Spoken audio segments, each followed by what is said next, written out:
Thank you. Thank you.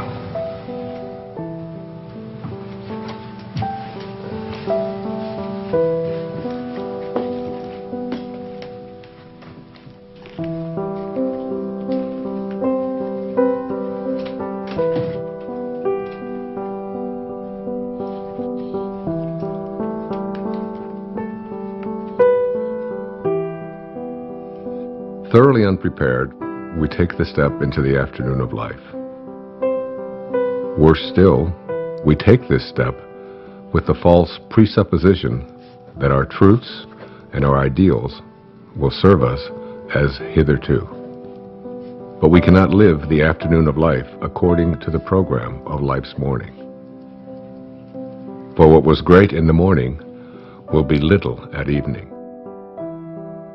And what in the morning was true, at evening will have become a lie.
Got him looking on that one, too. They rotate up at the outside. The fence is just getting in the zone.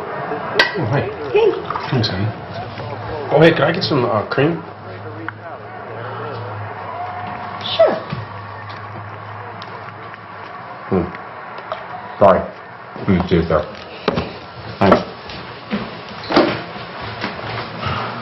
Okay, we're all packed. I got the snacks, Jason's prescription, boarded the dog, car payment, called the neighbors.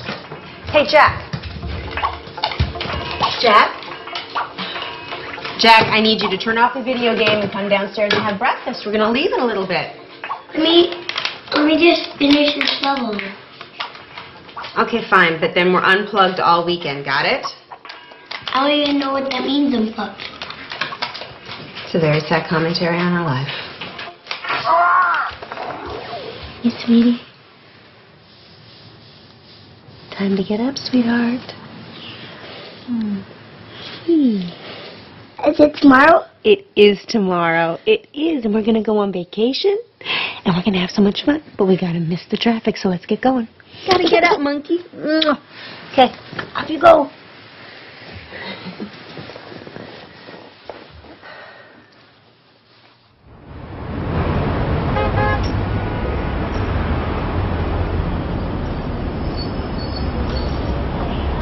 You're overreacting, Larry. I don't know what they can do. They can do a lot of damage to your image, Chad. Now listen, you have a brand to protect. More development can't afford lawsuits from environmental groups. This just isn't the right climate for that kind of stuff. What are you suggesting? I suggest you decide on some sort of compromise, or we'll be tied up in court, and you won't be able to start this project at all. You know, why didn't this come up when we did the impact report? I mean, for God's sake, we're talking about a tree. No, it's more than a tree. Chad, your pre-sales are already dropping, and now you're giving off the appearance of being insensitive. I am insensitive. It's a tree. You're paying me a lot of money for advice You know what, that you're not Larry, listening we'll to. talk about this later. No, wait a minute, Chad. You're charging me Chad, by the please, minute. I'm hold on. hanging up now. Don't act. What was that about? I'm 80% done with this subdivision. Why don't you just not build near the tree? Then I lose money and you don't get your bonus. I'm not reconfiguring an entire section of it because of a tree. Never mind then. Have you made a decision about the board meeting this weekend in Monterey? Wait, what is this about? The House of Hope and Promise. Next time someone asks me to be on one of these boards, shoot me. Hugh Johnson is on it, remember? I went to great lengths to get them to ask you to be on it. Yeah.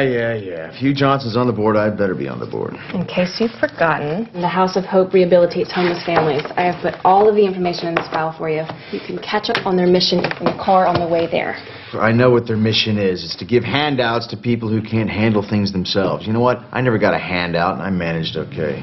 I will call your publicist and get them to say something about your philanthropic work. Hey, actually, that's a good idea. That'll deflect from the whole tree issue. Always thinking.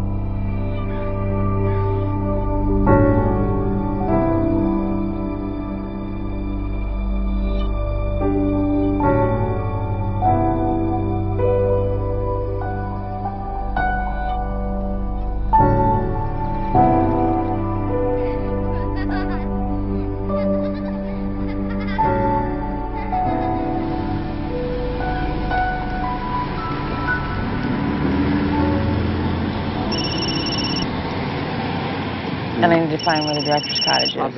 Hello? You gotta get a new van, bro. Yeah, what happened? Well, it's kind of hard to hear you. The reception's shoddy up here. What do you mean they're reconsidering? You're kidding, right? Well, you're my agent. You're too violent. What does that even mean? I don't make slasher films. I make art. You got to convince them of that. Do they even know the talent we have on this? You got to find a way to get them. Look, he shook my hand. He looked me right in the eye, and he said, "This is a go project. I want to do your film." Yes, because if the money doesn't come through, I'll have to scramble to get another investor.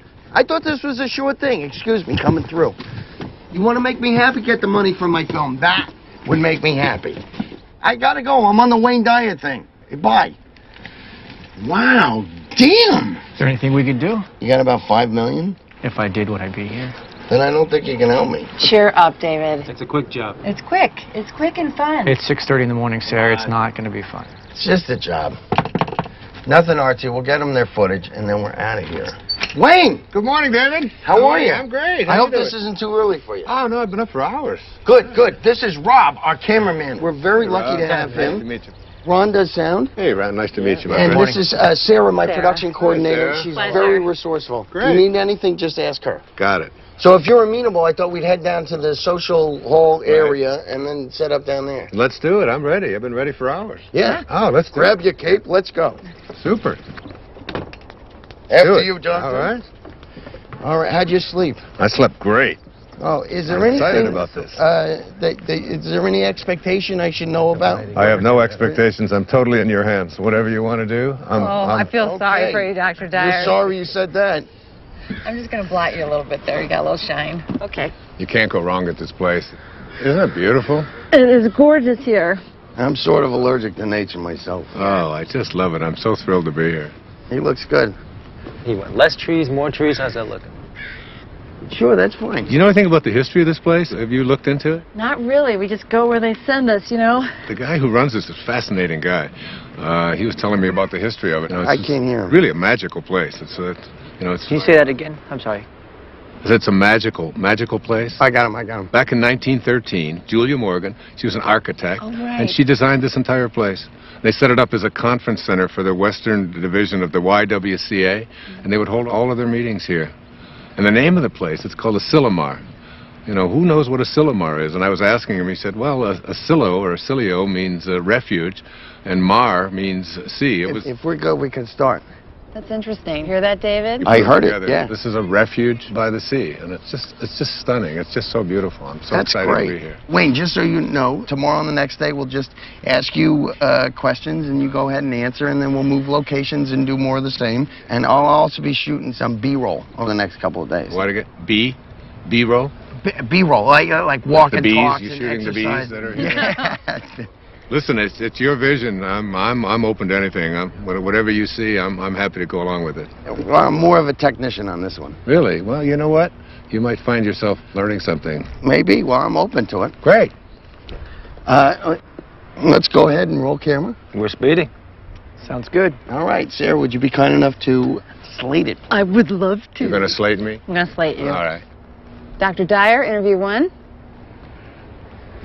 Okay, Wayne, you came up here to write your latest book. Can you tell us a little bit about what you came up to write about? Yeah, I'd be happy to. One of the things that has intrigued me over the years is so many people coming up when I talk about purpose and finding meaning in their life is what is my purpose? How do I find it? It always seems to be eluding me. I can't seem to get there. I've always felt that the real purpose of life is just to be happy, to enjoy your life, to get to a place where you're not always trying to get someplace else. So many people spend their lives striving, trying to be someplace that they're not. They never get to arrive. One of the ways to understand about how to find your purpose in your life is to return to nature, to find your own nature. I wrote a book a few years back called Change Your Thoughts, Change Your Life, which was based upon the ancient teachings of Lao Tzu in a book called the Tao Te Ching. Lao Tzu reminds us that all being originates in non-being. Jesus put it this way in the New Testament, it's the spirit that gives life. That you didn't really come from your parents. You really, all of us came from this place called spirit. And when you showed up here in this world, you showed up here from a tiny little drop of human protoplasm, a speck, if you will, and everything that was in that little speck that became you, everything that you needed was in that tiny little speck. One of the most important metaphors that I ever use is that the first 9 months of your life, from the moment of your conception until the moment of your birth, everything was being handled for you. There was nothing for you to do.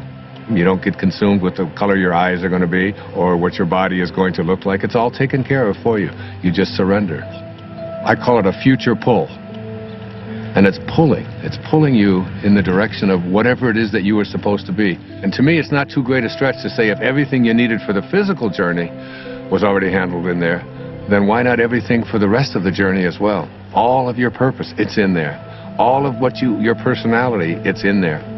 Everything that you were to be, not just the physical you, but everything, if you just let go and allow. And so we're born.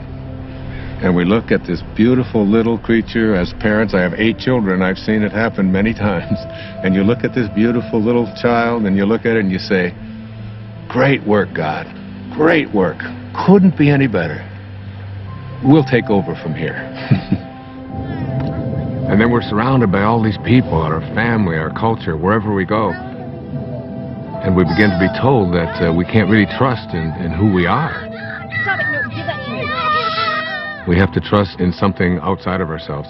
And we're on a journey towards ambition.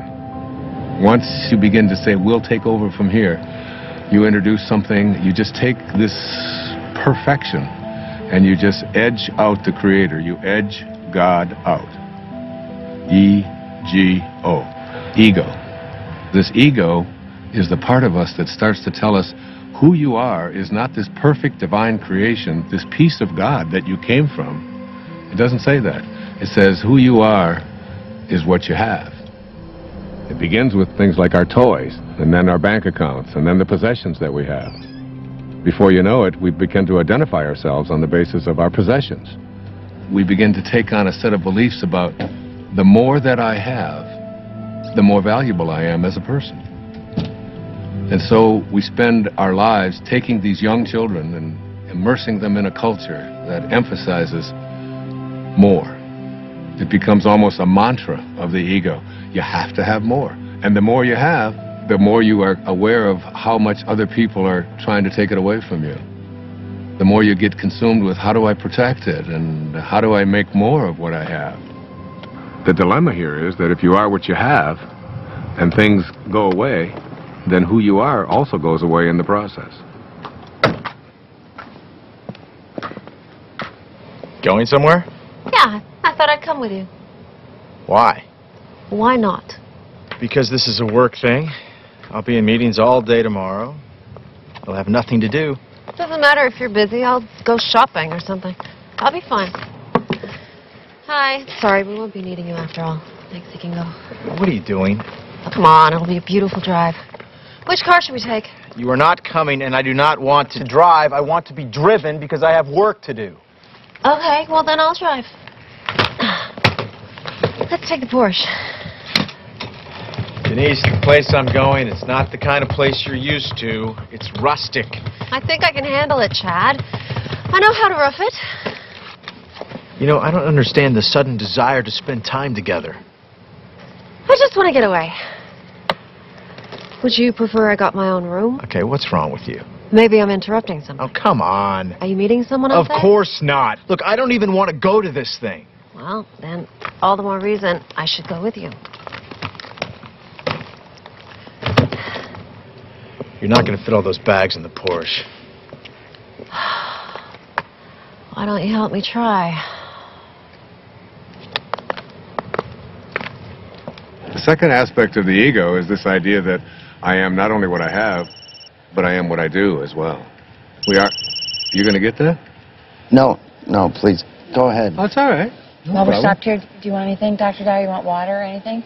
No, I'm fine. Still rolling, guys. We're cutting. What? Oh, keep rolling.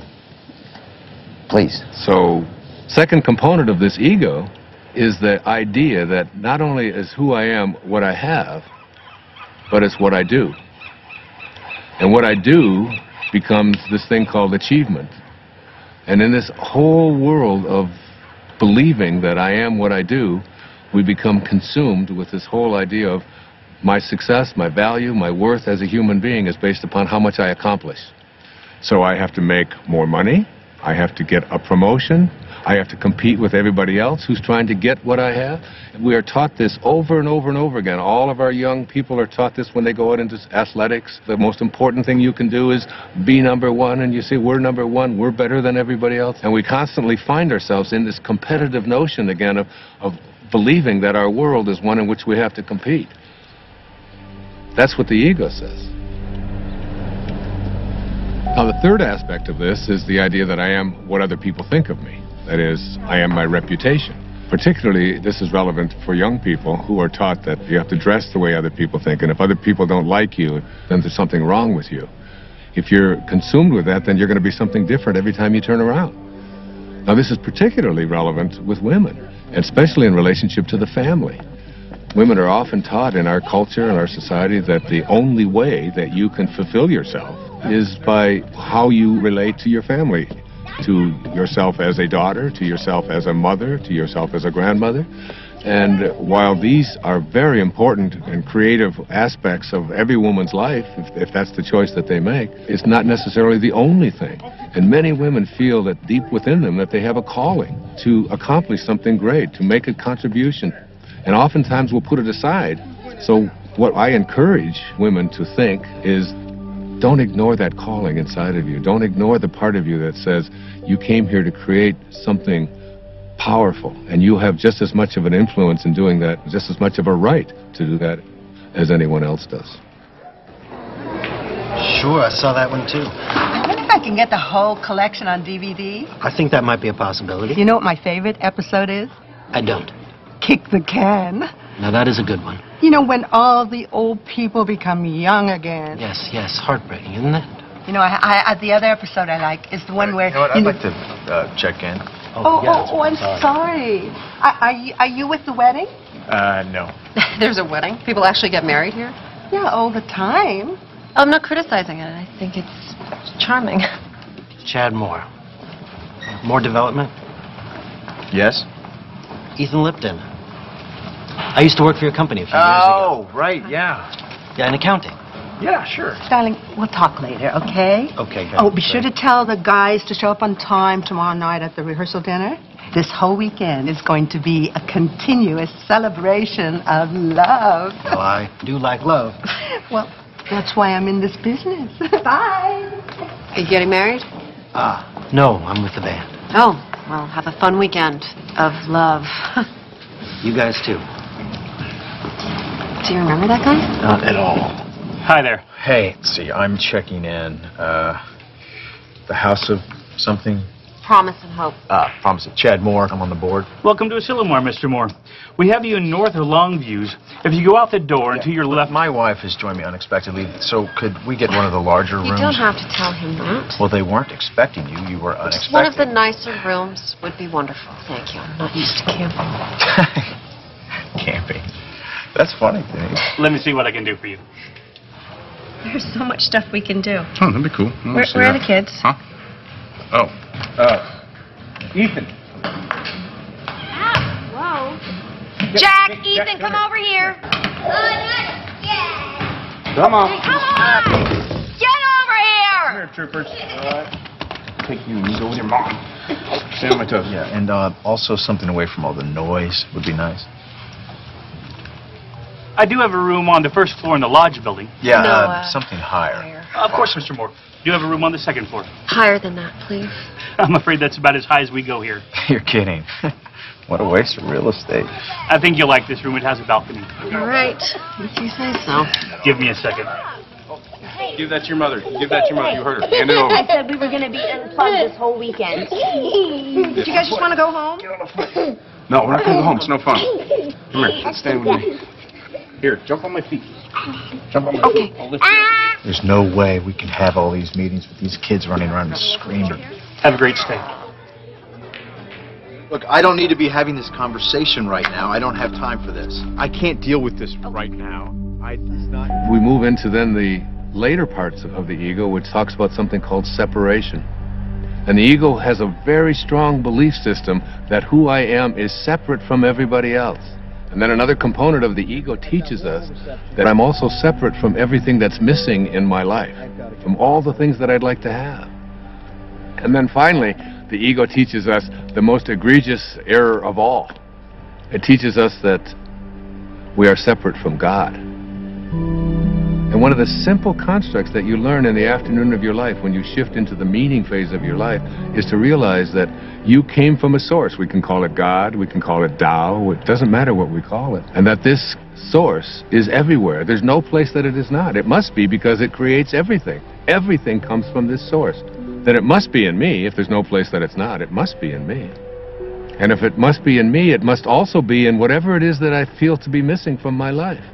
If you know that, then in some way, everything that's missing from your life that you would like to have, you're already connected to it in spirit. And all you have to do is figure out a way to align yourself with that and have a knowing that you're already connected to it. You just have to bring it on its way. And the way that you think and process. What was that out loud? Yeah, you just said that out loud. Sorry. That's okay. Sorry, it is sorry. intense. There's no question about it. It's very intense. Please continue. Okay. I was saying that as we move into the afternoon of our life, we take the same ego constructs that we learned in the morning of our life, which is all about competition, winning, being better than everybody else, and we try to apply these same constructs to the afternoon of our life. And what happens is we end up living a lie. For what was true in the morning, in the evening, has become a lie. The problem is we don't really know how to move into the meaning phase of our life. This is when we have to learn to go back to those first 9 months, from the moment of our conception until the moment of our birth. Lao Tzu speaks about this in the Tao Te Ching. Let yourself be lived by it. He says that the Tao does nothing. It's leaving nothing undone. This is where we have to get to a place where we can surrender and have a knowing that we're not alone, and that we're going to be guided, and that we have a nature, and that we can trust in this nature. It's not something that we have to always be struggling with. It's not something we have to be in charge of. Literally, think about it. Let yourself be lived by it rather than you taking over. But as we move into the meaning phase of our life, what's happening is we begin to think about fulfilling a dharma, fulfilling a destiny, fulfilling something inside of us, a calling that only we can feel inside of us. No one else can tell you what that is. But if you feel it and you know it, winning and being ahead of other people takes a back seat to feeling fulfilled and living your life on purpose.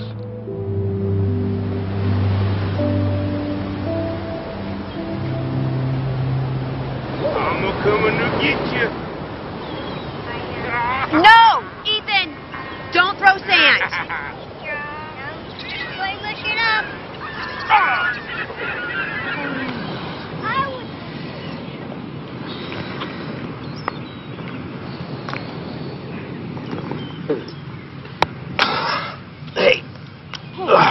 Get anything to drink? Juice box? Sure. I'm gonna go back and get some more sunscreen. Really? We got clouds. No, they can still get burned. Okay. You gonna walk back? Yeah, I'll be fast. Well, we can wrap it up here. No, look at them. They're having so much fun. I don't want to drag them away. I'll be right back. Okay.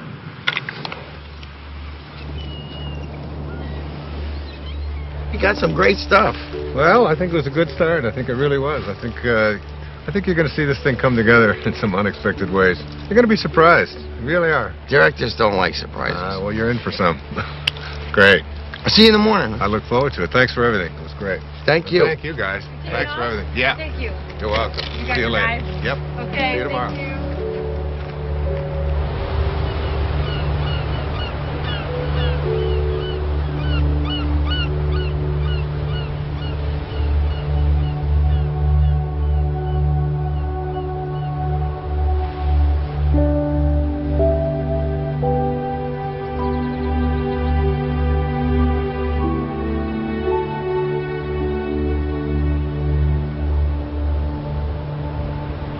Amazing, isn't it? Yes, it is. Looks like they're reaching for each other. Sorry? Well, the trees, it looks just like they're reaching for each other.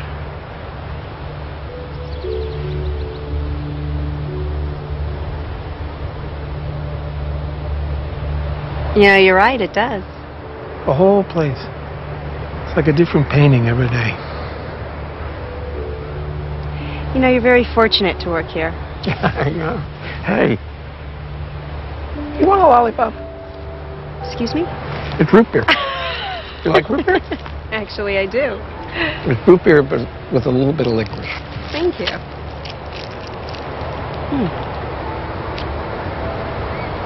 I like it. I like everything about this place. Like what? What do you like about it? I don't know, it's just, it's so beautiful. I can't describe it. In words, yeah. I guess so. I mean, words versus images. Images? Pictures. No, don't do that either. I used to. When I was in college, I used to drive down to the beach and I'd sketch for hours. Oh well, doesn't matter anyway. Oh well.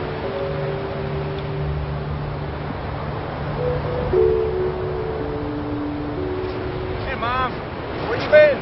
What? We got cold. You eating a lollipop?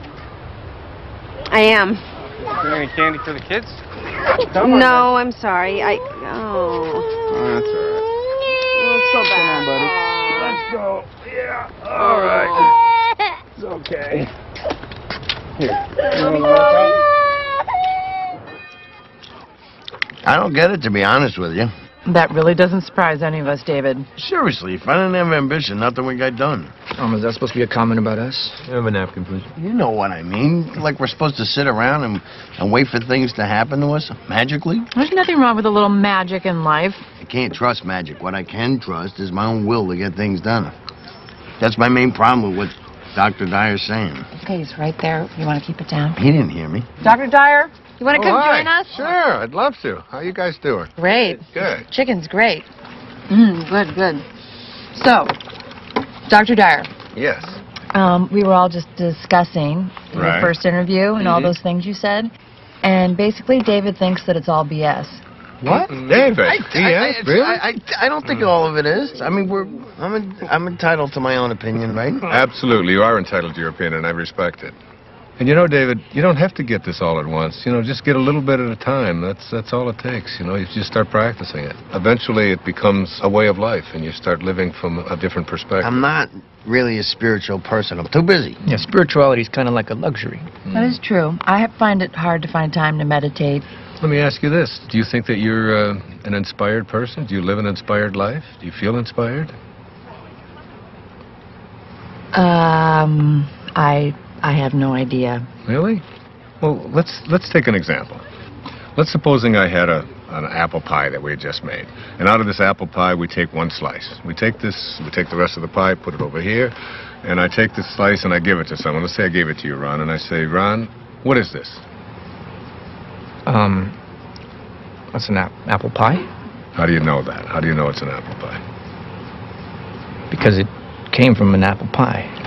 So, well, you laugh, but I mean, the truth is that's a very profound statement that you just made, that everything in the universe must be like what it came from. You take an acorn and you'll never get a rose bush out of it. You look at yourself and you ask yourself the question, where did I come from? Who am I and what am I like? You know, instead of making our choices out of the place that we really are, our authentic self, we're making them out of the ego. And every time we make choices out of the ego, all kinds of things begin to happen to us that take us away from finding meaning in our lives. How do you know if you're making a choice from your higher self?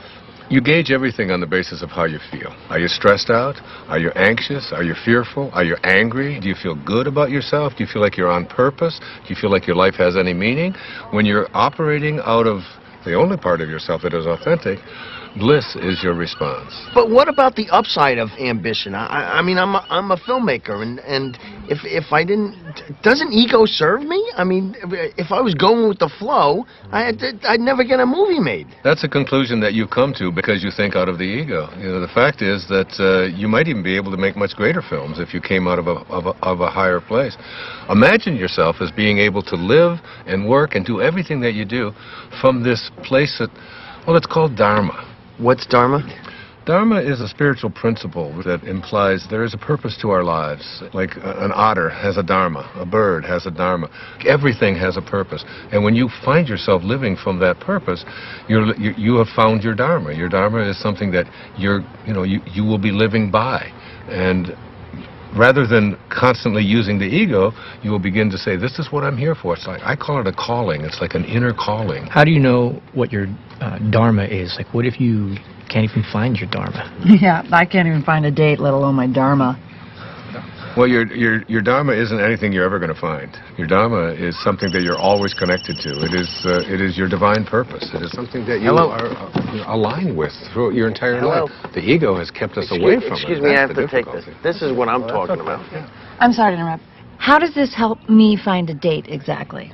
You don't need to find a date. If you live what I'm talking about, you'll understand that everything will be perfect and everyone that comes into your life will come in on time perfectly.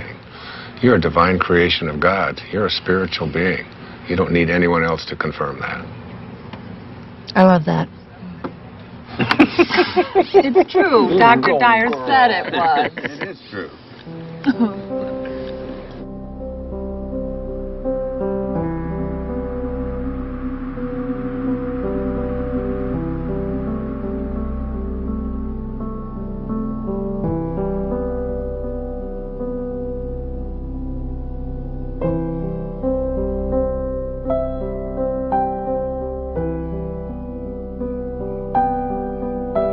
You know, I don't want you to think that I don't appreciate what you're saying. I do.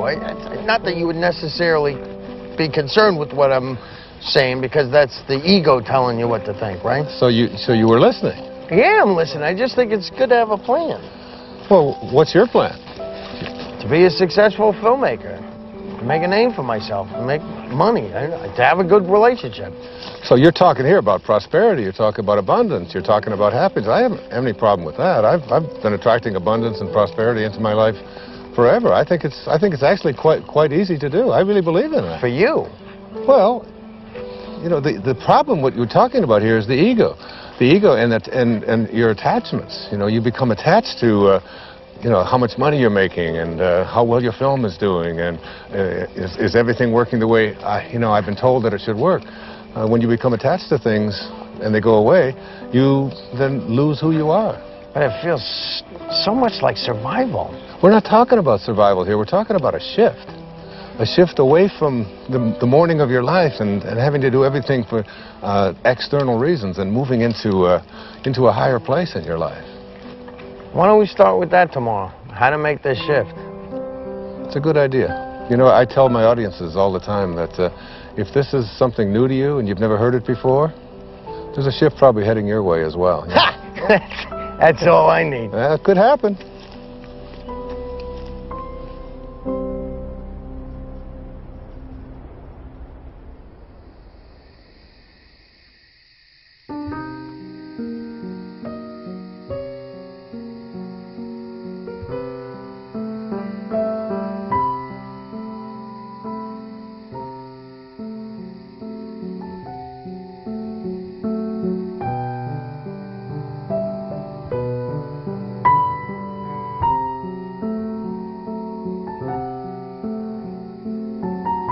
When great thinkers talk about union with God, there's this theme that comes through. It's about being in silence. When everyone else is asleep and there are no distractions, when you feel yourself alone with Source. This is the time when you are closest to Source. Being alone with Source is not just about feeling good, it's about a new awareness of my own divinity and what it's capable of achieving. It's all about returning back to the place that you came from. T.S. Eliot has a great quote, "We shall not cease from exploration. And the end of all our exploring will be to arrive where we started and know the place for the first time." I got a cut. Wayne, hold there for a minute. Hold there, Wayne, for a second. What is it? It's a bad angle. I gotta be lower. How long? 5 minutes. Wayne, take 5. Just hang there. We're readjusting the shot. Absolutely, no problem. You want some water, Dr. Dyer? No, thanks. I have an ocean here. Finish that test real quick. Hi, you've reached the office of Alex Chase at ICM. Please leave a message for Alex or Jason at the tone. Thanks. Alex, it's David. Call me back when you get this. I'm getting a little antsy. I think we should have heard by now. What did the executive say? Do you know anything? And why haven't I had a meeting yet? See the difference? Yeah, call me back. I'd appreciate it. Ooh. Wayne Dyer interviews day 2. Rolling. Okay, we'll start with the transition from ambition to meaning. Great. It's a good idea. I can give you an example from my own life. It might be helpful. When I first started writing, I was very blessed to be considered, quote, successful. My motivation very often became how much money was I going to make on this book? What was my next contract going to look like? How many weeks did it appear on the New York Times bestseller list? What position was it? Did you get on the Tonight Show? Did you get on the Donahue Show? Hold on, I'm confused. Yeah? Yeah, if you were a success, who cares what was motivating you? Well, I guess you begin to change your definition of what it is that constitutes success. I mean, success can be identified in those terms, and there are other ways to look at it as well. But there's people listening to you. I mean, where would you be if you didn't initiate it? I mean, it got you started, right? I'm sorry to interrupt. Are we switching to a Q&A format? I'm just curious. Sorry. No, that's okay. It's a very normal question. It's a very common concern that people have. For myself, we talked about my writing, David, and yes, by all means it was successful, but there was a part of me, inside of me, that said, there's something more for me. I was writing books about psychology, your erroneous zones, pulling your own strings, the sky's the limit. All of them were doing well. All of them were bestsellers. It was all. But inside of me, I was shifting. There was a calling to something else, and I could see the shift taking place in my life. And the shift was, it was more in the direction of spirituality. It was more in the direction of higher consciousness. I began to become excited and thrilled by reading people like Krishnamurti, by reading people like Muktananda. And I remember going to my agent and I said, I want to write a book about how to take some of these great spiritual ideas. He said, no. You're going to write a book about sex. He said, this is going to sell. This is like Dr. Ruth has got one, but you're way better than Dr. Ruth. You know, and he's going on and on. And he said, and then I've got a second book for you, and we're going to do a 2-book deal. And you're going to write a book about how to make money. You know, Wayne Dyer's approach to making money. And I'd say, Artie, I said, I can't do that. I said, I have to write about it. He said, no, nobody's going to buy this stuff. He said, that's the airy-fairy stuff. That's out there. That's all that new agey stuff. He said, you don't want to. I said, but I have to write that. That's what I'm living. That's what I'm feeling. It's so exciting. And I remember submitting the proposal to him, and he said, all right, I'll send it in. And they reluctantly, they didn't give me much of an advance at all because they didn't even believe in it. But off I went. There was a strong inner kind of feeling that I had something greater to give. I had something that I had to do that was beyond just going through the motions, just doing what I had already mastered, what I knew how to do. I remember when I made the shift, even though there was a little bit of fear, I remember feeling probably the freest that I'd felt ever in my life. I wasn't motivated by whether people are going to buy it, how much money I'm going to make, whether people are going to put me on a bestseller list. Those became external kind of factors. Those became things that started to chase me rather than me chasing it. Basically, I think, David, what I'm trying to say to you is that you get to a place in your life where you start to be guided by something that's larger than yourself. Just stay aligned with what you're here for, and stay in harmony with Spirit, with God, with Source. Stay there. And as you stay there, the meaning phase of your life begins to take over. And once you cross over into the afternoon of your life, it's impossible to go back. Wait, Monday? You can't keep telling me Monday. If it was coming through, it would come through like 5 Mondays ago. Well, we can take a pause here for a second. You are not telling me this right now. What do you mean? They're replacing me? You don't know what to tell me? This movie meant everything to me. I bought them this movie! It's my movie! This movie meant everything to me! Damn it! Okay, this would be a great place to break. Is he okay, you think? I think he's going to be fine. Let's just call it lunch. Everybody get something to eat, okay? And then, as soon as I...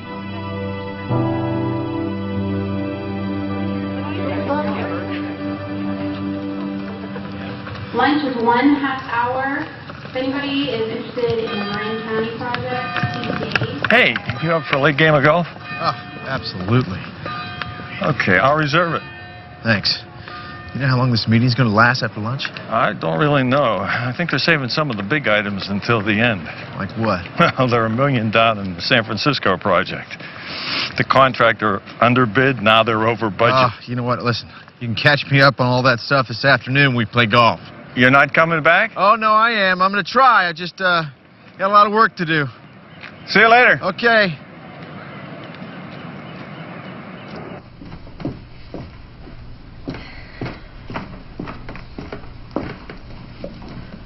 Good book? Not bad. I'm sort of a slow reader, but it's being patient with me. You said you worked for my husband? A long time ago. I don't think he remembers me. Oh, I think he remembers you. Well, he let a bunch of us go all at once, because, you know, he needed to scale back. Sorry about that. Hey, it's okay, truly. It's one of the best things that ever happened to me. I needed to try some different things, pursue some other avenues. Like your music? Like my music, yeah. Well, it sounds like your story has a happy ending. Not yet, I hope. No. Don't rush me now. No, that's not what I meant. I meant you seem happy. Well. Hey, you know what? You and Chad ought to come to this party that we're playing at tonight. Oh, thanks anyway. Yeah, come on. It's supposed to be a continuous celebration of love. Isn't that what she called it? Oh, yes, I think she did. Okay, so you guys have to be there to help us continuously celebrate. I can't crash a party. I just invited you. You can't invite us. Too late. Sorry. Happened. No. Thanks, though. I'll see you around. Okay. Wear something comfortable.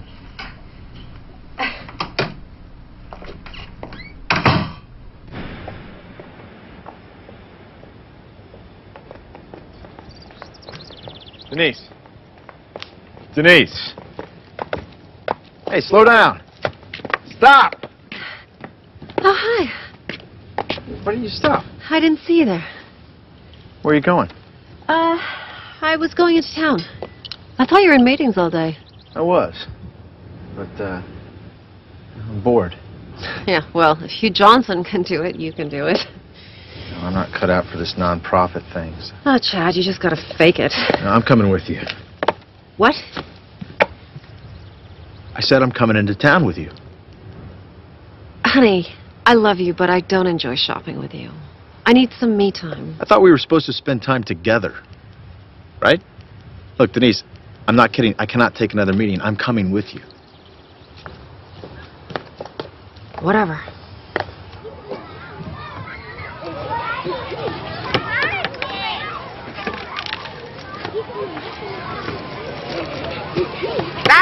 Hey! Guys! Stop it! Take it over there or you're going to lose the water guns.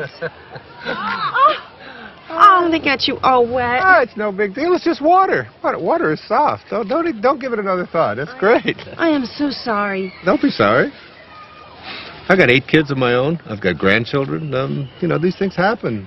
Things get messy once in a while. It's fun. Well, thank you. That makes me feel a little bit better. I always see it as an opportunity to sort of practice what I call non-interference. Oh, I wish I could do that. Oh, you can. Of course you can. Really? I mean, I'm their mother. Isn't that a little irresponsible? I don't see it as irresponsible at all. I think parenting is not about having children lean on you. It's about making leaning unnecessary. Yeah, they've got a compass. Let them follow their own compass. What would I do with myself if I wasn't interfering? Oh, I don't know. Do you ever think about music or art or something like that? How'd you know? Know what? Nothing. Thank you. It was really, really nice talking to you. Well, you too. God bless you. Namaste. Namaste. All right, guys, come on. Time for lunch. I don't want to eat. Me either. Dad, before they eat us. Just come and eat when you're hungry.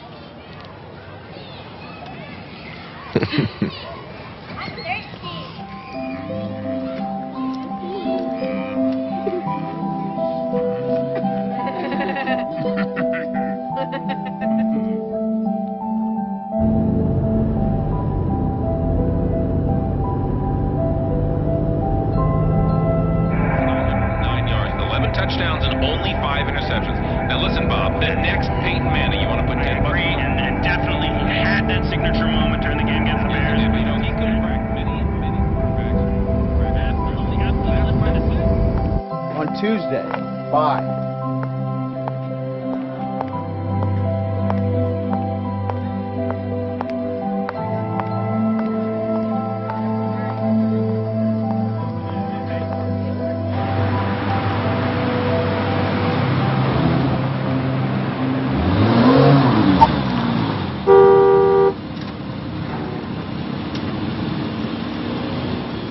I think I'll return that dress. One you just bought?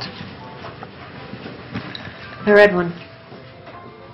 I waited 45 minutes for you to decide if you were going to buy that. I don't think I like it. Then why'd you buy it? Actually, I think I already have it.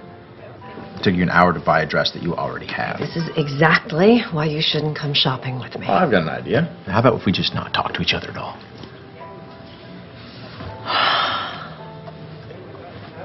Jesus, Chad. I really should have come alone. I've got a lot on my mind. You've got a lot on your mind. What could you possibly have on your mind? All right. I wasn't going to tell you this until tonight, but...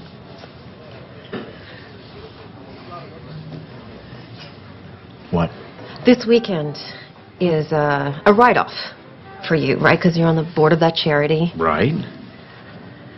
You're about to have another write-off. What's that supposed to mean? Ugh, God, I'm trying to put this in a way you can relate to. Yeah, well, I'm not relating. I'm pregnant. What? You're joking. No, I'm not joking. I don't want kids. I know. I didn't either. But this just happened, and I thought, I don't know, maybe it's time for change. You know, that we should experience this thing that everyone says is so wonderful. You know, maybe it's time to stop being so selfish and start thinking about something other than... selfish. I like being selfish. I like our lives. We come and go when we want. We're happy. Oh, you think we're happy, Chad? I don't know if we're happy. I mean, God, you're always at work. We never see each other anymore. I'm always at work because I need to buy you the things that you want, Denise. Cars, clothes, houses, everything you want. But still, it's not enough to make you happy. Please, keep it down. I want this baby. I think it could be the most wonderful thing we could do with our lives. Come on, I get what this is about. This is about you feeling like you haven't done anything in your life. So you think you need a baby to feel validated. Well, you know what? I don't. I've worked my way up from nothing, and I will not sacrifice our lifestyle so that you can indulge in yet another distraction. Wow. A baby is not a pair of shoes, Denise. I know that, Chad. You are so cruel and you're so mean. God, you used to be fun. What happened? You planned this, didn't you? It was an accident. Sir, I'm going to have to ask you to leave. Please. It can happen. How could you do this? How could you do this? Thank you so much. Thank you for making this the tender, precious moment that every Tender, woman precious dreams about. moment? We don't have tender, precious No, moments. we You know what we don't. did have? We had a prenup, an agreement. You signed it. No kids. I know, and I changed my mind, okay? People can change. Well, you know what? Chad. I didn't change my mind. Well, what are you going to do about it? Divorce me because I'm pregnant? I might. As a matter of fact, I'm definitely divorcing you. Will you please shut up? I'm definitely Fine. I don't care. Go ahead. I'm better off raising this baby without you. Good luck. You signed that prenup. You won't get much. I'll make sure of it. I hate you!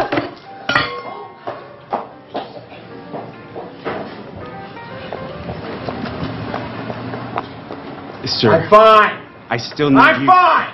Sir, I am still going to have to ask you to leave. Oh, I'm leaving. Don't worry about paying. No, I am definitely paying for this meal. Please, sir, it's not necessary. Oh, she's got my wallet. Hey! You took my wallet, you kleptomaniac! You left it in the room, you moron! I'm calling my lawyer. I'm calling my lawyer right Oh, now. really? How are you gonna do that without your precious phone? Hey, come back! Come back!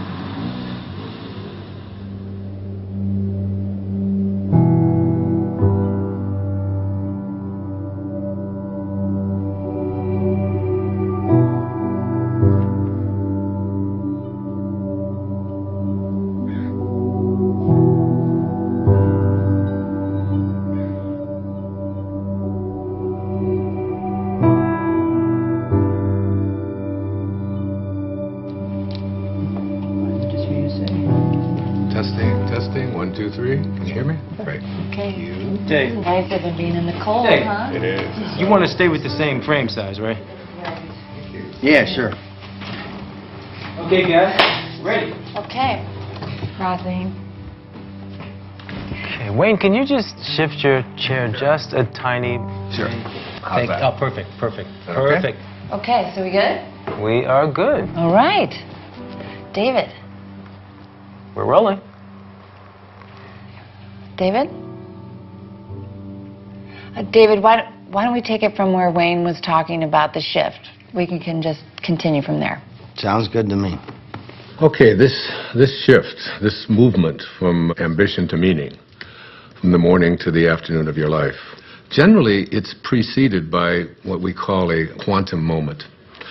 Sounds strange perhaps to use a term like that, but quantum moment really refers to the characteristics of what it is like when you have what Maslow called a peak experience. The first of these qualities, there's 4 of them. The first of them is that it's very vivid. The second quality or characteristic of these quantum moments is that it's a surprise. And the third characteristic of these quantum moments is that they are benevolent. They always feel good. The fourth and final quality is that it's enduring. That is, it isn't just something that comes and then goes and it's out the window. It lasts with you forever. For example, I left drinking behind in my life 21 years ago. And I couldn't even imagine that I could have given it up because I'd always had 2 or 3 beers every single day for the previous 10, 15, 20 years. I couldn't even remember a day when I hadn't. And I knew that I had to make that change. And it was 4:05 a.m. in the morning. I could remember the clock when it turned. I woke up, and there was like a breeze in the room, something that I'd never experienced before. The smell of roses. This was 21 years ago now. I can tell you what was hanging on the closet, the hook that I had there. On the mirror there, I had a cartoon that I had there. I can still see that thing exactly as if it happened this morning. The vividness of this is something that I've never ever been able to forget. I can remember how surprised I was at what was happening at that time. It was almost as if some kind of force had taken over, and I was just amazed by it. So if you're lucky this happens to you, David, it has nothing to do with luck. It's like when the moment is right, when you are in a different state, in a different place in your life, exactly what is supposed to happen will happen for you. The low points in your own life, these times when you think that nothing could go any worse, oftentimes are the things that we need to propel ourselves to a higher place. Let me give you an example. The night before that moment that I just described to you, I had taken my entire family, 5 children, and my wife, and we had all gone to this restaurant. And like I always did, every single time I went to a restaurant, I ordered not just 1 beer, but 2. And that was so that in case the waiter wasn't there when I wanted my second one, I would be able to have it. And the waiter said to me, "Oh, excuse me, sir." He said, "I'm sorry, but I can't serve you alcohol." And I said, "Why?" He said, "Well, last night one of our waiters served someone who was underage, and we had our license suspended." I said, "Come on, we're getting out of here." And I made each one of my children get up, get back into the car, strapped into their car seats and so on. My wife, who, God knows, had so much to do, and it was such a hardship for her. But it didn't seem to matter to me at that time, because I wanted to have my beers, and I was making myself more important than everyone else. And we drove off and went to another restaurant. And I can remember thinking that night as I went to sleep how ashamed I was. My wife tried to talk to me a little bit about it, but I would have none of it. I was right, and that's just what the ego always makes you. It makes you right. And that night, that experience that I had at 4:05 a.m. the next day, not only did it get me off of alcohol, it probably saved my life. It transformed my life in so many different ways. And it was all because I was open to it. You don't believe that? Sounds like more sitting around until some sort of epiphany comes to you. It's not about waiting around. You know, in the Tao, one of the great lessons that I learned is that it teaches us how to be soft, how to be flexible, how to not be always in control. One of the great teachings of the Tao says that let yourself be lived by it. But you didn't do anything. That's the whole point. That's the place you want to get to, where you just allow. In the recovery movement, it's called letting go and letting God. Allowing this source that is always flowing through each and every one of us to do and perform its magic. And that magic will always work in our best interest if we just surrender to it. If you could just stop interfering in your own life and just let yourself be done. If you can get to that place, nothing will be left undone. Everything that you need will be there for you.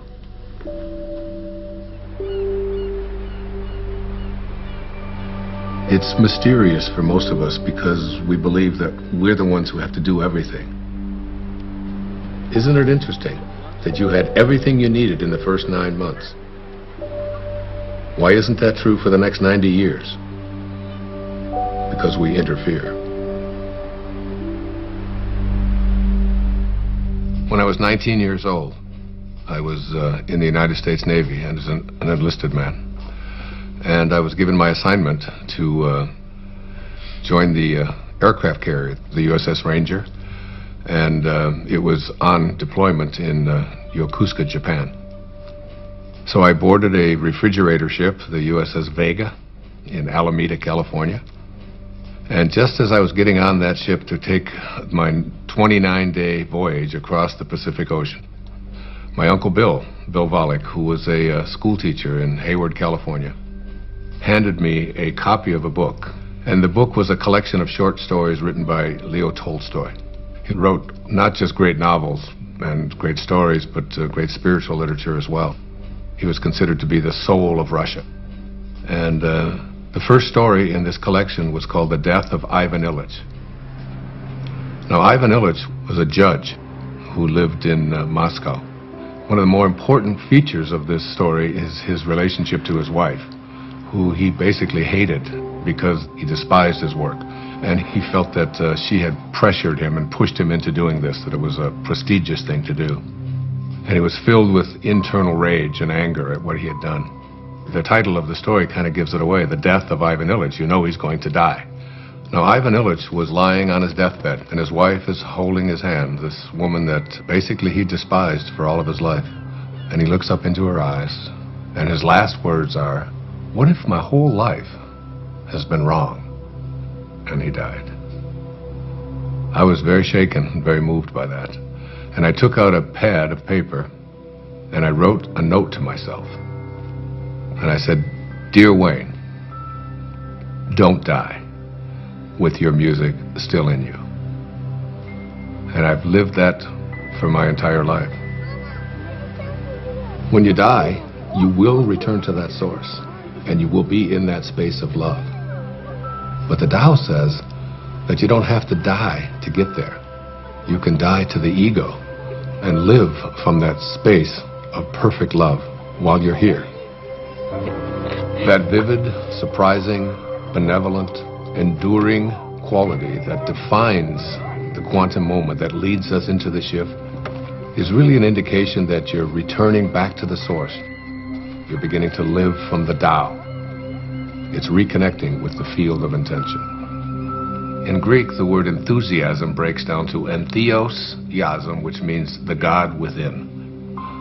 When you have passion, when you have enthusiasm for something inside of you, that's really God speaking to you and saying to you, don't get to the end of your life and have to be able to say what Ivan Illich said, what if my whole life has been wrong? I can't think of a greater tragedy than that.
Hey, Mom!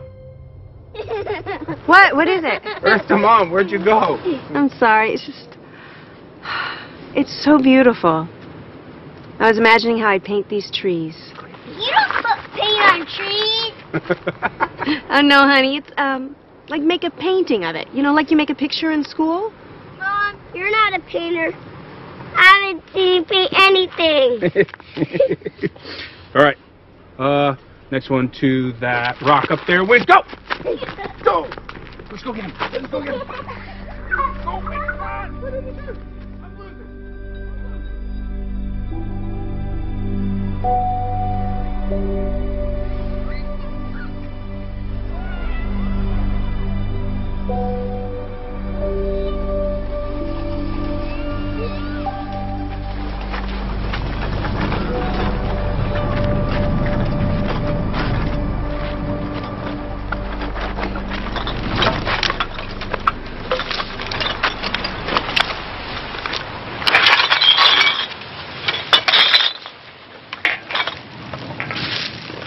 Hey, here's some money.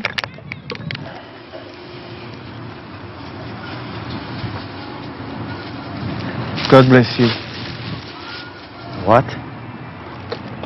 I said, God bless you. Why would you say that? I didn't even give you any money. You got any money? Not at the moment. But you? Need to call a cab. Hey, here you go. It should help you. Thanks. Wouldn't happen to have a cell phone in there, would you? I don't need one. You make money with that stuff? I make good money.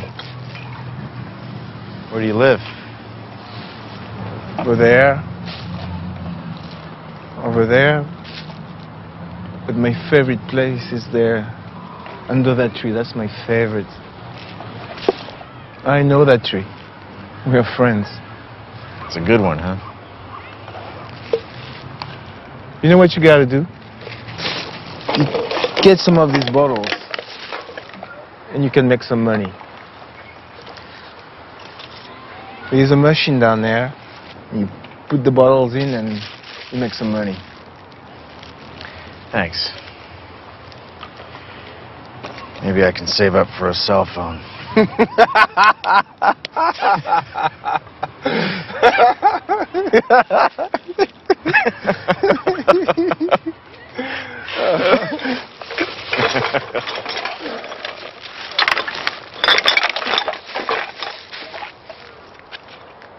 Hey.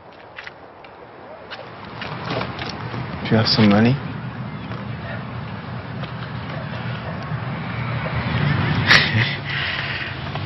I do. I have 6 pennies.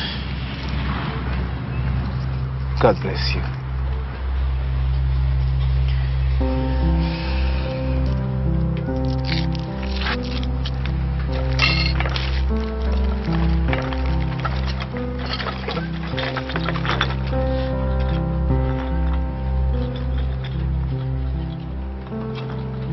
Synchronicities. It's like a collaboration with fate. All of that becomes the norm, and the ego is no longer the driving force in your life. You begin to recognize that there's a powerful organizing intelligence that's in all things, and it's working with you and for you, almost as if you're making it happen by just being connected to your source. The destiny that appeared to be imposed upon you by something outside of yourself is no longer the relevant driving force in your life. You're connected to the source, and it's almost as if this divine organizing intelligence, God, the Tao, whatever you want to call it, it's almost as if it's saying to you, you play the music that you came here to play, and I'll be there to help you overcome any struggle or any obstacle that comes along. And it's not going to be a struggle because Source is supporting you. Yes, hi. Could I get a cab, please, to Monterey Motors? Yes. Thank you. Thank you very much. Bye.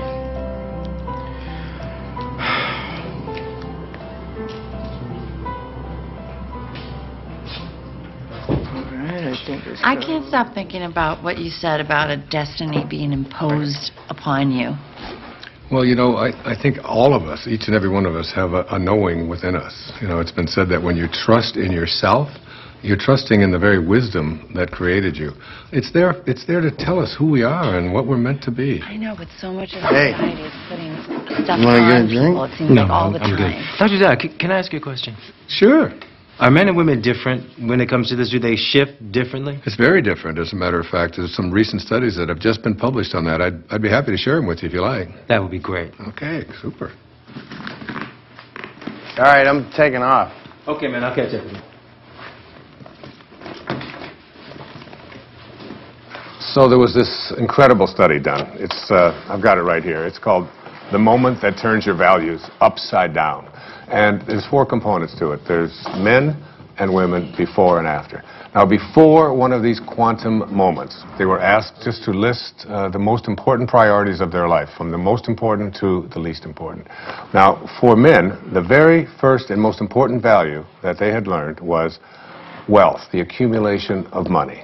It's not really that big a surprise, because we are taught as men when we're growing up that your job is to support your family, your job is to get ahead. And the second most important value for all of these men was a sense of adventure, to go out there and, you know, conquer the world. Be the guy. Yeah, absolutely, be the macho guy. The third was achievement. You know, as men, we're raised to believe that you are what you do, what you accomplish, what you're able to create. The fourth is the idea of pleasure. You know, going out with the guys, getting as many dates as you can, having as much fun as you possibly can. The fifth of these is to be respected, all right? And we all know as men what that means, you know? You're not giving me any respect, man. And then you get out there, and when you're growing up and you're a kid, and if you don't get respect, you're having fights. Here are the top priorities of our lives, you know, be able to make money, to have a sense of adventure, to have, you know, to achieve, to feel pleasure, to be respected. That's basically the morning of our life. This sounds like my list. What are you talking about? When was the last time you had fun? Oh, do not even listen to her. I know how to have fun. Do you mind? I'm trying to hear Wayne. Go on. Thank you. I appreciate that. All right. So the second part of the study, which is the after. A quantum shift has taken place. Same questions, only it's many years later, and they followed this over a lifetime. And the number one value is spirituality.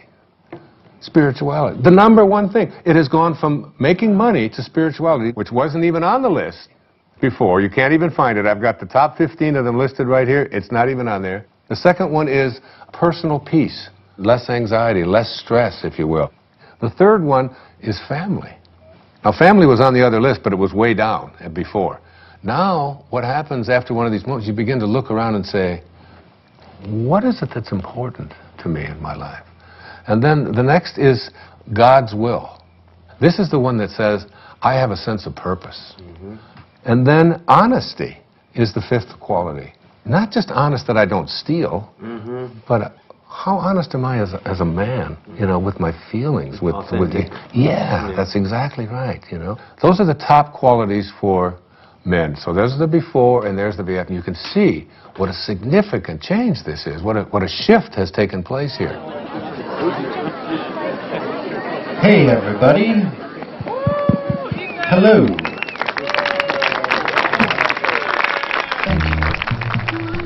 We are very glad to be here tonight. Steve and Lisa are dear old friends of mine, and so when they asked me about the prospect of our band playing at their wedding, I felt like I had no choice but to say, are you sure? Are you positive that's something you want to inflict upon your friends and family at your wedding day celebration?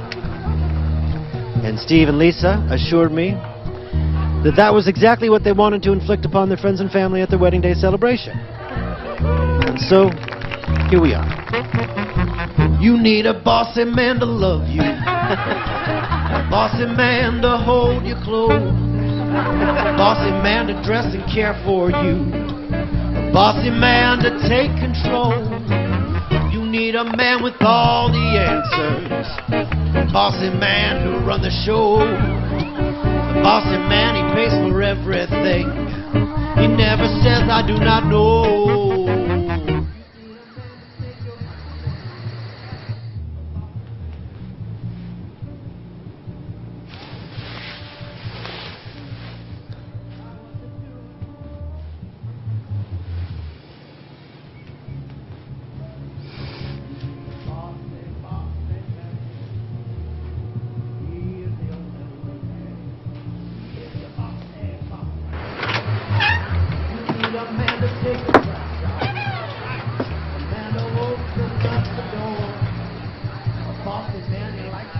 Okay.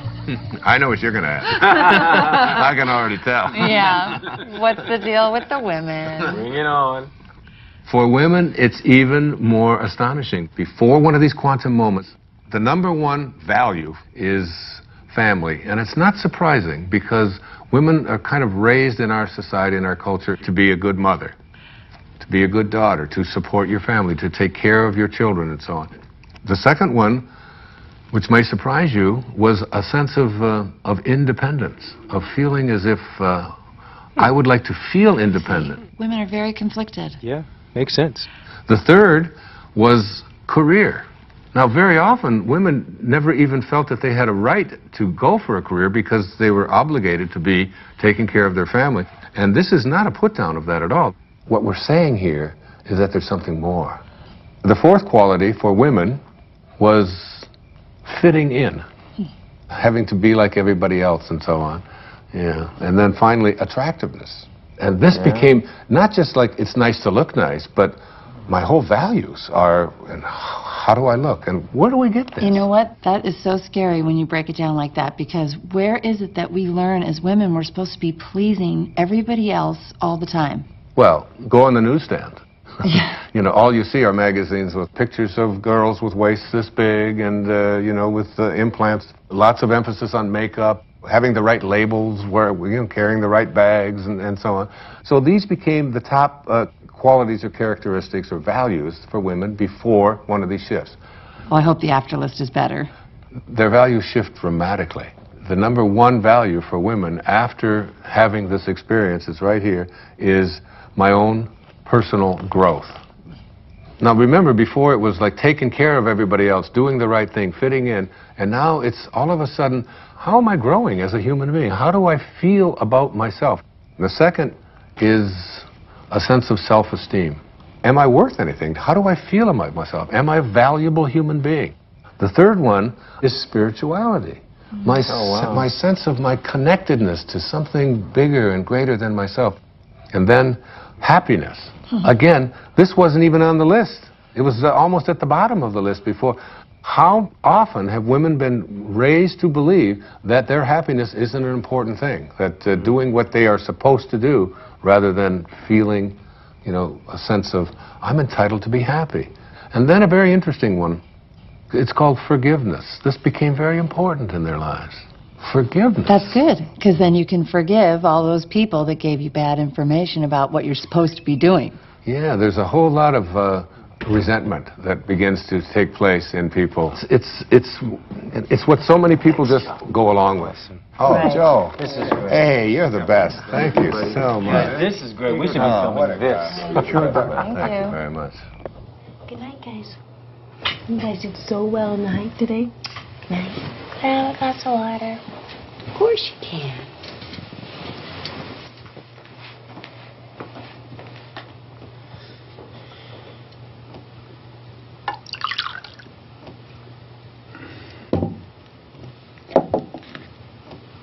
Jason, what's this?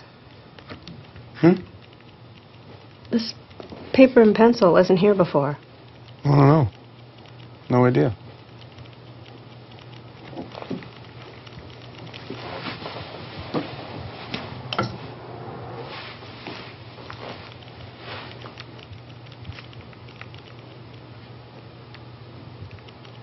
Hey, Jason? I think I'm going to take a shower. Okay.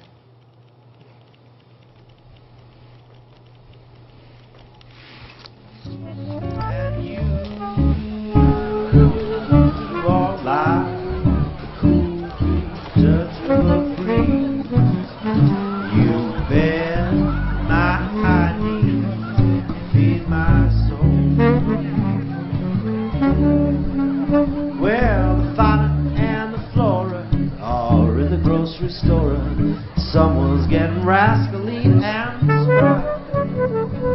Fauna says to Flora, I really do adore ya.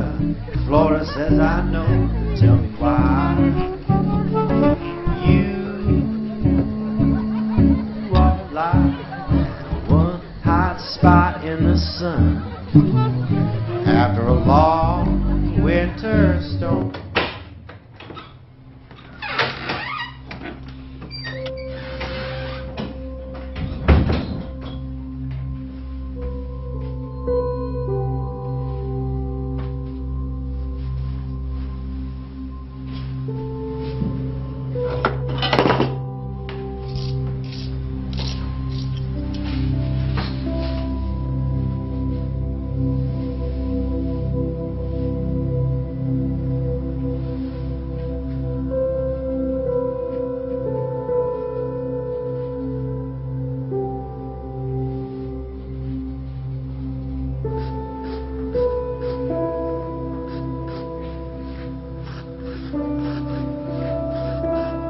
I don't know, would you guys like to hear, I think maybe the only true miracle that ever happened to me in my life. A real miracle? Yeah, it was an authentic miracle for me.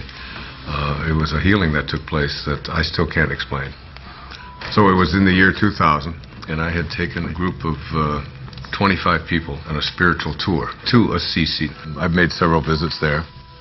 In fact, I wrote an entire book called There's a Spiritual Solution to Every Problem, based upon the prayer of St. Francis. And I lectured for a couple of hours about it, and we all had visited the places where St. Francis had lived and performed so many of his miracles. The next day, we were going to take a tour to a place called San Damiano, where St. Clare, who was the first female to ever become a part of the Franciscans, lived. And on the third floor of there was the bedroom, exactly as it was in the 13th century. There was a young man on that trip. He was 21 years old. His name was John. He was from Pennsylvania. He had cerebral palsy, and he had 2 very heavy braces on each one of his legs. We were going to go up to the 3rd floor. Now, this was a winding staircase to get up to the 3rd level where St. Clare's bedroom was. Now, John, in order to be able to go up the steps, he would have to move his leg out like this, you can imagine, and then he would go up the step, and then he'd bring the other one down, and then he'd go up the next step, and he would bring it back because his legs were stiff. But as we started to get into the very narrow part of the staircase, he couldn't, his legs wouldn't go out. He could only go this far, so he couldn't go up. And you can imagine he couldn't go down. It was impossible for him to go down. So there he was stuck. I was ahead of him. And he stopped me and he said, "Wayne, I'm in trouble. I can't go up another step because I can't get my leg out to the side. There's no room and I can't go back down. What are we going to do?" And there was a whole row of people behind waiting to go up this very narrow staircase. So you have the picture?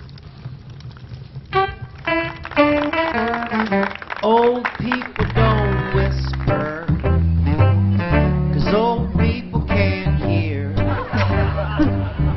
We'll just talk louder and louder, year after year. Stop looking at me funny, get over here, and I'll whisper. Do you want her? Oh, no. No, yes. Old will grow stronger, old backs grow stiff, old feet grow wider and longer, old dreamers drift. I'm drifting over your way.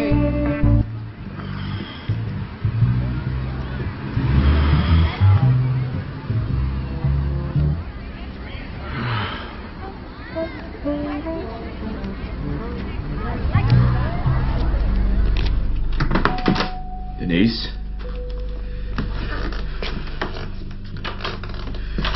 Denise?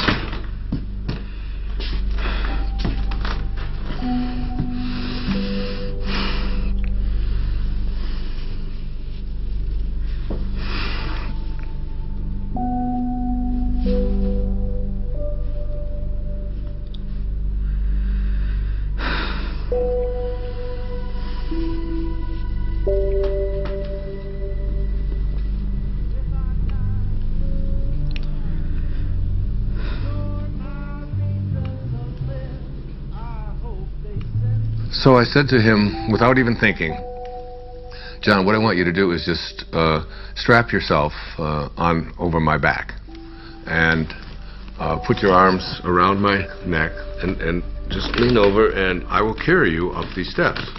Now, what I haven't told you is that before we went on this trip, I had done some major damage to this right knee of mine, to a point where I had it examined by several orthopedic physicians, and I was told that there would come a time soon when I would have to have this knee replaced because it was down to bone on bone.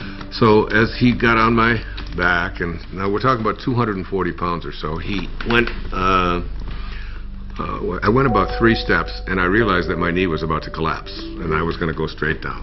And I had a quick vision of what the newspapers and the CC Daily News were going to say the next morning. Spiritual teacher collapses, bottom of the stairs, 40 people dead.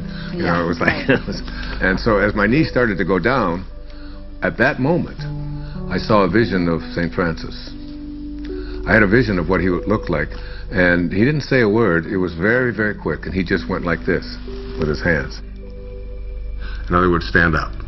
And suddenly, and I had the fragrance of roses was in there, the same fragrance that I had, remember in the story I told you? In that quantum moment when I had that, the same kind of thing. And I stood up, and I started walking up the steps with him, and my knee just suddenly righted itself. It was fine. Not only did it right itself, but I suddenly had like a burst of energy like I've never had before. And I started walking faster with him on my back. Then I started running. And I ran up all of the stairs. My wife was waiting at the top, and she said, "What happened to you, and what are you doing? And everybody else is out of breath." And I said, I had a miracle. I just don't know what happened. And I realized that my knee didn't hurt anymore at all, and I wasn't limping, and I had no pain in it at all. By the way, I've never had any surgery, nothing ever done to this knee. It was a healing that had taken place in that moment.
Hey, you coming to bed? Yeah, I'll be there in a minute. What you been doing? Oh. I thought you were gonna take a shower. I did. And your clothes?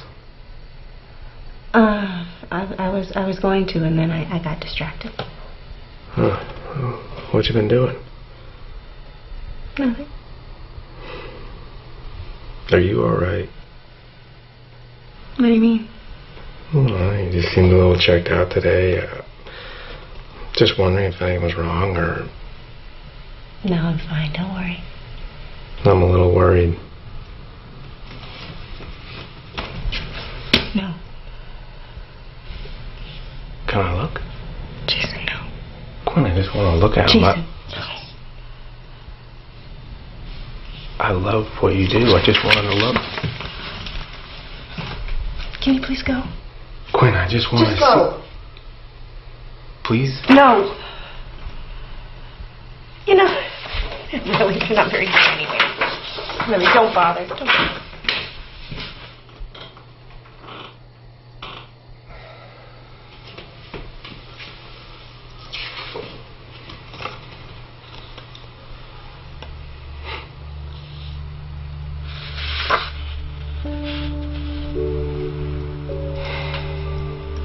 Later on, I started to talk about this miracle, but the thing that I did was, when people would ask me, why do you think it happened to you? I would always say, well, why not? I mean, I'm Wayne Dyer, after all. And I've written an entire book about him, and he's... I deserve a miracle. Yeah, and it was like, and I really believed that it was like a special sort of thing that came to me. That's what happens, you know, when you get your ego involved in it. And what happened in that moment is that I totally forgot my ego. It wasn't that I'm so grand and so spiritual or that I'm so special. My instantaneous reaction to what John needed was to just reach out to him, and that's when the miracle occurred. In one moment, without thinking, I reached out to a fellow human being in need and forgot about myself. And it was almost as if the door opened, the teachers found me and said, here it is. The best way to have those doors open is to forget about yourself and to reach out and serve. It's always about serving. It's, you know, one of the mistakes so many people make is they just think, well, I'm just going to attract what I want into my life. And one of the things that I really profoundly believe in, you do not attract what you want. You attract what you are. What you are. I would have been too shy. I'm such such an earnest guy, I would have no further things to say. We ran in such different circles, my baby, diagrammed different lines. Now we gaze at the moon out the window. Denise, come here. Sorry, I'm No, so sorry. no, no. I should never have said Hey, this. hey, hey, look at me. Look at me. It's okay. No, it's not okay. It's not okay. Everything's going to No, be okay. I Everything's didn't. going to be fine. No, you didn't do anything. I knew you felt this. I did this. I did this more than you. Listen to me. I'm sorry. I love you. I love you so much. Then the stars You're gonna be okay. must have been our time. We found true love while staying at home.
Don't stop. That was great.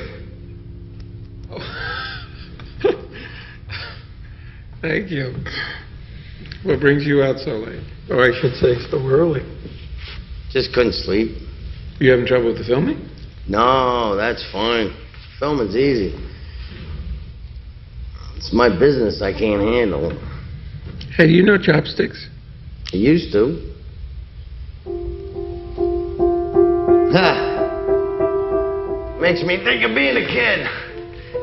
When I was idealistic. Back when I thought I'd make a name for myself. Oh, hey, don't say that. You have a name. More like a household name. More like Scorsese or Tarantino. Well, hang in there. Anything can happen. Why does it have to be so hard? One minute I have the funding to make my movie. The next I don't. Can't get the money without the talent. Can't get the talent without the money. And then they pulled it all out from under me. I don't own it anymore. Seriously thinking career change. That's a good sign. What is? You're giving up. That's good.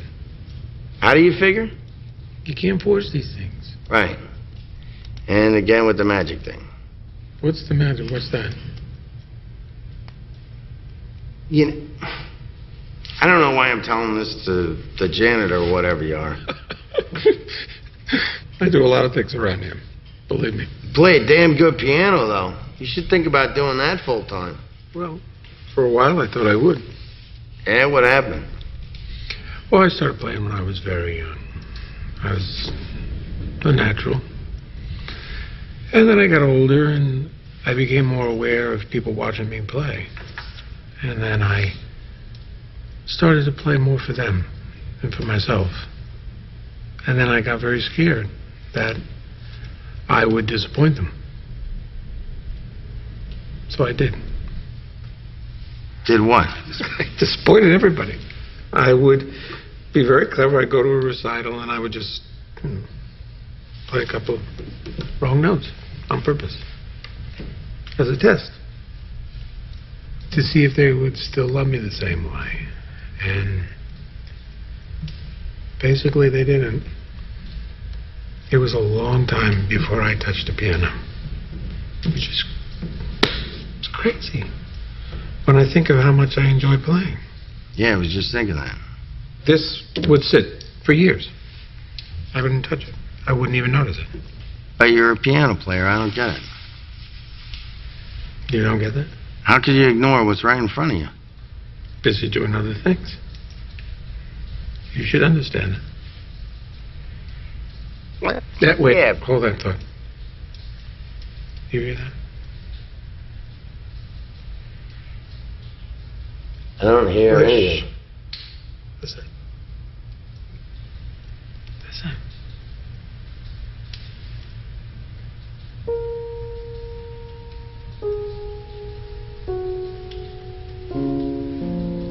That's nice. I like that.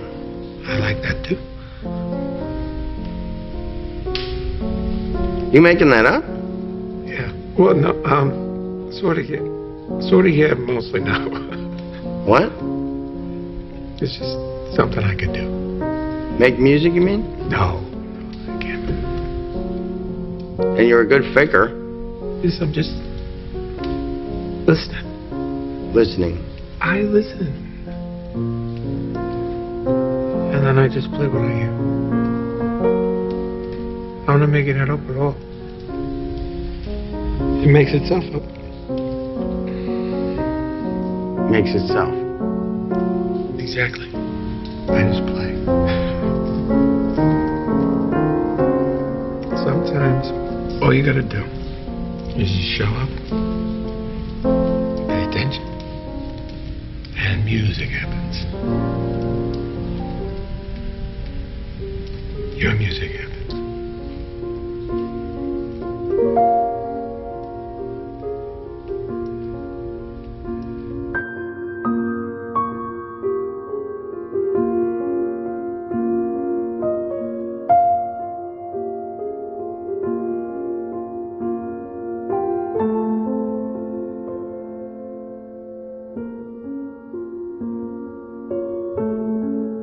Whatever you're looking for in your life is there for you. It will show up where and when it's needed. It's always in your mind. Whatever you need to complete this project, whatever you need to create, it's all there. You can prepare and then let go. It's an easy trusting that everything will happen perfectly.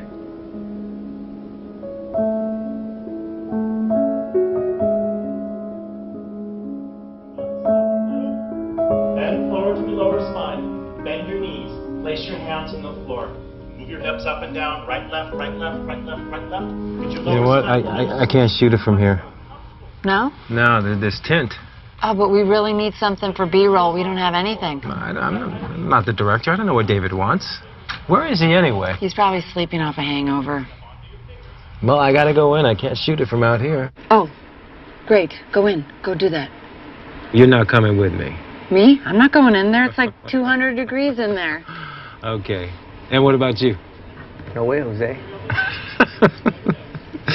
I had better get a bump for this. Mm-hmm. You're my hero. Okay. You guys suck.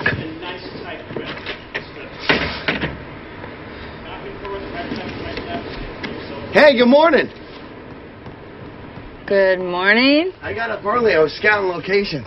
What? I found the most amazing spot overlooking the ocean. For what? For this? Yeah, for this. Really? It's a little bit of a hike, though. That's okay. We will indulge your creativity. You sound inspired, David. I am inspired. I'm making music, doing the down. What are you talking about? What is Rob doing in there alone? That's some crazy hot yoga torture. Yeah. I can't let him be in there by himself. Cover me, I'm going in. You're going in? Pick up your right foot in front of you. He's going in. I can't believe it. We live in a world in which all things are possible. There are no accidents. There's a divine organizing intelligence that supports all things.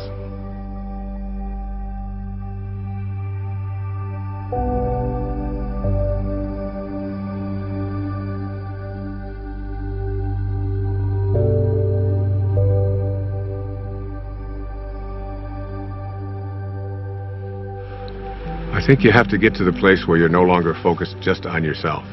And the things that you really want for yourself, you begin to say, how can I want them more for someone else than I want them for me? And that's God realization.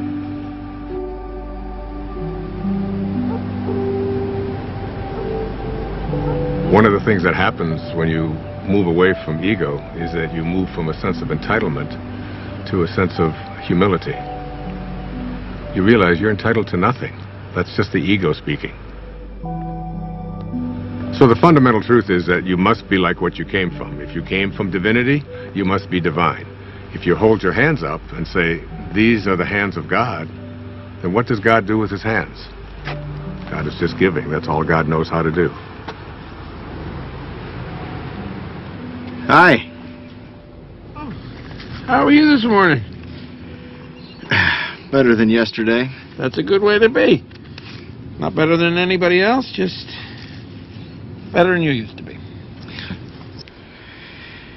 Hey, I was wondering, is there a place around here where I could actually buy some flowers? I wanted to bring some back for my wife. I can let you have some of these if you want. Really? Yeah. I mean, they're not fancy like you get in a flower shop. They're just indigenous roses. A little more rustic. I think my wife might actually like that. Hey, now, let me help you. Cut just above the leafy part there, and above the leafy part, and try to do it on an angle. Hey, there you go. Good. Can you tell I've never done this before? Not much of a gardener? I usually pay people to do my gardening. People who actually know what they're doing, like you. Yeah, well, I get a lot of satisfaction out of it. I've never really seen the value in flowers, I guess. Don't you ever send your wife flowers? No. Oh, that sounds bad. It's a new day. Yes, it is. You know, there are over 200 species under the genus Rosa. And there's a rose database that has, I think it was over 6,000 variations of roses. Seems almost excessive. Here. Thank you very much. Did I give you a tip? No, thank you. You sure? It's okay. Well, I'll be sure to tell the owner of this place what a great staff he has. You just did. You? You're the owner. No, I really am. I apologize. I thought you were just the gardener. That's an easy mistake to make. I saw you watering the plants. Plants need to be watered. Yes, they do. Thanks again.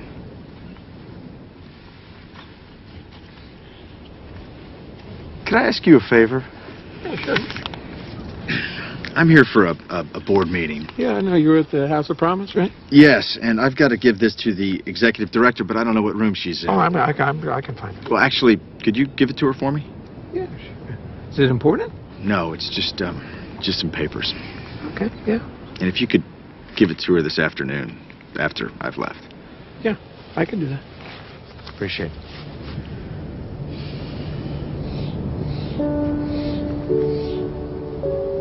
So you shift your thoughts from what can I get to how can I offer, how may I serve.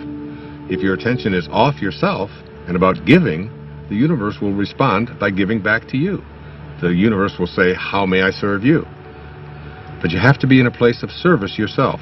That's when the transition is complete, when you move into that place that is without ego.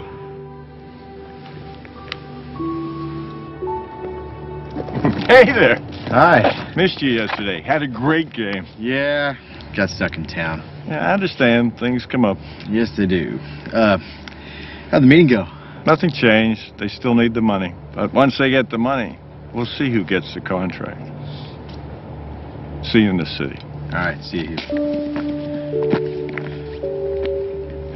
Not so fast. Don't tilt it. No, we don't want to crush the flowers. That's very good.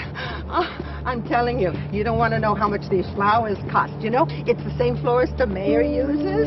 Now, oh, be careful, please. Thank you.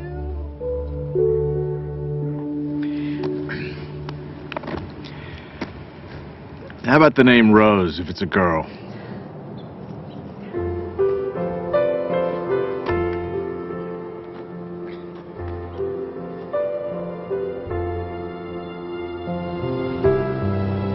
As we move into the meaning phase of life, it's not as if you no longer are ambitious.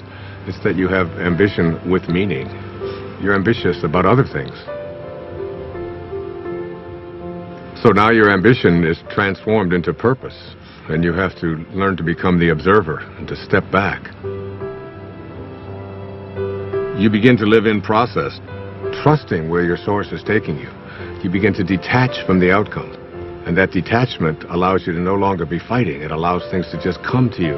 And you're no longer being the person who's making things happen. You're allowing them to show up. The fight is gone. So I get asked over and over again, is there a purpose to the ego? And my reaction to that is it's just not worth defending. The ego is the thing that is the false self. And when you're defending it, you're defending an illusion. You're defending something that really isn't who you are.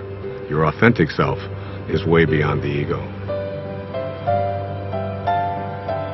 Every one of us knows that we came here with music to play. And yet we have a tendency to believe that we are separate entities and that we have to fit in, and that's our role in life. And none of that is true. The shift can happen in many ways. It can be just a comet. It can be a coincidence that occurs, a particular event that you weren't expecting. It can be anything at all. But the result is always the same. You begin to realize that you're not here to push life, to make it a struggle all the time. You're here to enjoy and to be living in peace. That's what happens when you're in the afternoon of your life. I was just thinking about all the things I have to do to pack us up to leave. Oh, yeah? I'm like a walking to-do list. I think 90% of my day is spent managing everyone else's life and all their problems. Uh-oh. You are very appreciated. It's not what I mean. I love taking care of you and the boys. I do. I love my family, but... But? When I paint, I go somewhere. I feel connected. I feel bliss. And you're good at it. I miss it so much. On the hike yesterday, and Jack told me that I don't paint. I realize that my own children have no idea who I am. They don't even know what I do.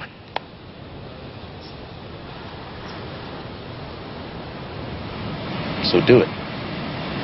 Really? Yes, absolutely. Thank you. I want to stay here. What? Just for a week. Right now, just this next week. What, you think I'm going to leave you here all alone? Jason, every cell in my body wants to stay here just a little bit longer. I'm hearing you, but I have no idea what you're saying. I need to reorient myself. I need to find my way back, and I need solitude to do it. When you're a mother of two small children, you don't get solitude. Jason, you have to know I love you. And I love the kids, and I am still us, but I am more than this.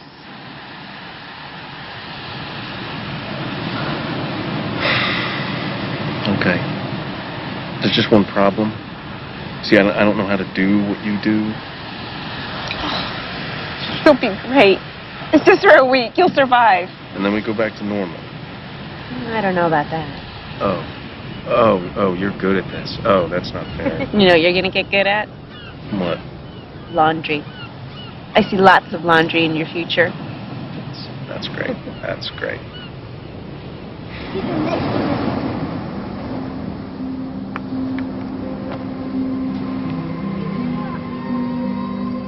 If you want to see the doors open in your life, you detach yourself from what the ego says, and you allow yourself to live from this divine place called spirit. And what Lao Tzu called the virtues, he said there are 4 of them. The first of these is reverence for all of life, which is respect. The second is sincerity, which is really nothing more than just honesty. The third is gentleness, which manifests itself as kindness in our life. And the fourth is supportiveness, which just manifests itself as service, offering service to others. Those are the 4 virtues. And Lao Tzu asks us to live by them. There's a great quote by the poet Hafiz. He said, even after all this time, the sun never says to the earth, you owe me. Just think what a love like that can do. It lights up the whole world.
Oh, David.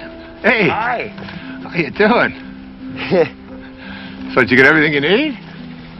I think I got even more than that. Really? I'm actually inspired. I was looking at some of the footage. I'd love to do something with these interviews, something creative. Like what? Well, this place. There's something happening here. What you're talking about, the people, themes, I think I can really do something with Wait a second. I thought you were just a technician on this shoot. Isn't that what I heard you say before? I guess not. I think I'm getting it. Well, you know, David, the point is we're all going to get it. Ultimately, we're all going to get it. There's a great line from A Course in Miracles where Jesus says, if you want to be like me, knowing that we are alike, I will help you. If you want to be different than me, I will wait until you change your mind. And you will change your mind. And really, isn't it the ultimate thing is, why should we have to die in order to get it? We ought to be able to get it while we're here. It's been a pleasure. Thank you, my friend. God bless you.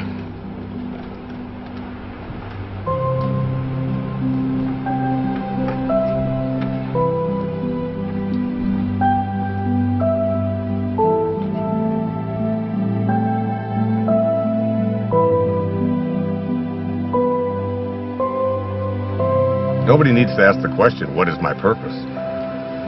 It will always be found in service. If you can just for one day put your attention on making life better for someone else, if you can focus on thinking like that, that's how God thinks. It's an ancient concept, but it's still relevant. To touch someone's life is more valuable than any amount of money. My friend Byron Katie says, to believe that you need what you don't have is the definition of insanity. That you can't be fulfilled until you get all these things, that's an illusion. Really, you don't need anything more. It doesn't matter what it is you do. You could be a cab driver, a teacher, a factory worker, a manager. What matters is that you put your attention on how may I serve. Think of the people you go to, whoever you are in your path. You can run an entire business this way. not being attached to outcome, putting attention on service. Your life becomes about living those virtues. How can I serve? How can I be gentle? How can I be reverent? Thinking like that means you're living in meaning. The messages of the morning are about what you can and can't do, about how society defines you. But in the afternoon, after the shift, it's about connecting to an energy that's taking care of everything, and we're all just being done. Try to stop yourself from breathing, from your fingernails growing. Living the virtues is all we need to do. The truth is, I feel something else is in charge of all of this. So it's really about surrendering to it. Surrendering to something that is bigger than you, that you are connected to, and that's really in control of everything.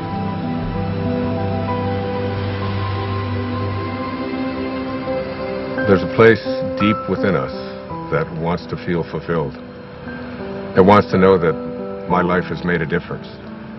That I've left this place, this planet that I've lived on, better than when I arrived. That someone's life has been profoundly touched because of my existence. We all want that. It's not about age or about finding yourself.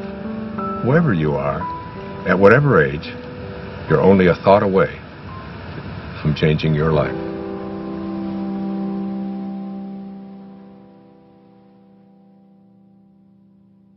This is not a race. You don't have to run. You might even slow it down. Take a look around instead of chasing everyone. Nothing to prove, no point to make. If when it's said and done, you know in your heart that your song is sung. Don't go with your song still inside you. Let it guide you every day. We all know that it's good to be humble, but don't mumble your life away. You could lose it all. You would still feel like you'd won. You might fall out of the sky, learn to fly just by reaching for the sun. No need to fret, but by regret. If when it's said and done, you know in your heart that your song is sung. Don't go with your song still inside you. Let it guide you every day.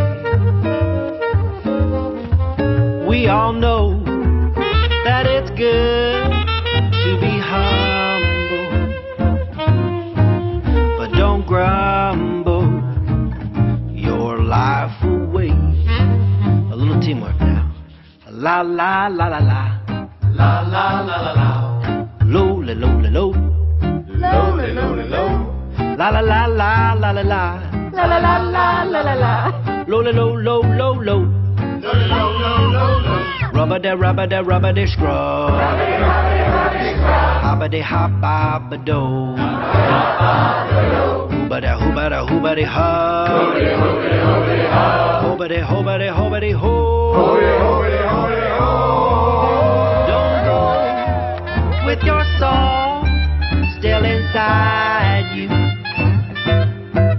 Let it guide you every day. We all know that it's good to be humble, but don't fumble. Don't grumble. Don't mumble your life away.